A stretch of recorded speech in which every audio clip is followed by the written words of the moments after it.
ఇప్పుడే జీ5 app download చేయండి. చూడండి మీ ఫేవరెట్ టీవీ షోస్ ఎప్పుడైనా ఎక్కడైనా. నేను చెప్తూనే ఉన్నాను కదా ఆ గదిలోకి వెళ్ళొద్దు అని. అసలు అలా ఎలా వెళ్ళావు? మర్చిపోయాను బాబు. తీరా గదిలోకి వెళ్ళాక గుర్తొచ్చింది. బయటకు వచ్చేద్దాం అనుకున్నాను, కానీ వాడు బయటకు వచ్చేసాడు. మీదకొచ్చాడు, భుజాల మీద చేస్తున్నాడు. బయటకు వెళ్దాం అంటాడు, నిన్ను ఎలా మిస్ అయ్యాను అంటాడు. నీతో మాట్లాడాలి అన్నాడు. అమ్మో అమ్మో అమ్మో అమ్మో, నేను ఇంకాసేపు అక్కడే ఉంటేనా అమ్మా నా గుండె ఆగిపోయేది తెలుసా.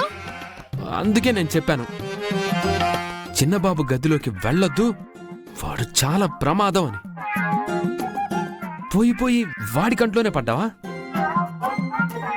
ఇక మాత్రం వదిలిపెట్టండి. నేను తప్పించుకున్నాను కదా, ఇంకేం చేస్తాడులే.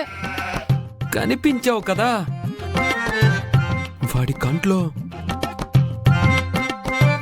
ఇంత అందమైన అమ్మాయి పడిన తర్వాత వాడు ఊరుకుంటాడా?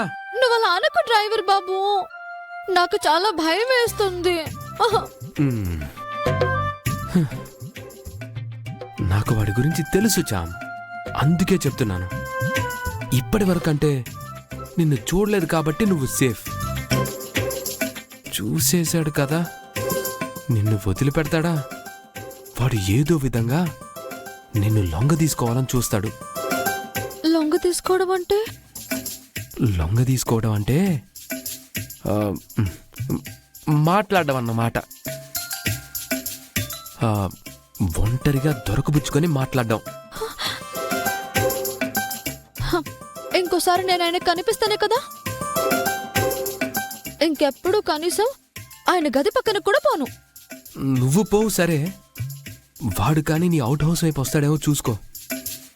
నాకు తెలిసి ఇప్పటి వరకు వాడి కంట్లో పడ్డ ఏ అమ్మాయిని వదిలిపెట్టలేదు. ఏదో ఒక విధంగా మాయ చేస్తాడు, మాటలు చెప్తాడు. ఆ అమ్మాయి జీవితాన్ని నాశనం చేసేస్తాడు. ముందు ముందు నువ్వెన్ని కష్టాలు పడాలో వాడితో.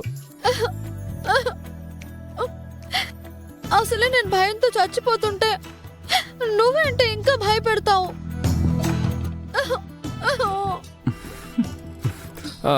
సరేలే, పరిస్థితి అంత దూరం వస్తే నేనున్నాను కదా కాపాడడానికి. నేను చూసుకుంటాలే. అవును, చిన్నబాబు గదిలో చిన్నబాబు ఫోటో ఉంటుంది కదా, అదేమైనా చూసావా? ఫోటో?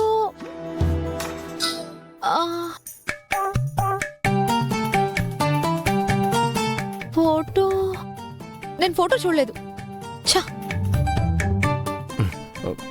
చూడకు. నువ్వు మనిషిని చూడలేదు కాబట్టి పెద్ద ప్రమాదం తప్పినట్టే. చూసుంటే చాలా ఇబ్బంది పడేదానివి. అర్థమైంది డ్రైవర్ బాబు, మళ్ళీ నేను ఆ వైపుకే వెళ్ళను. నా జాగ్రత్తలో నేను ఉంటాను.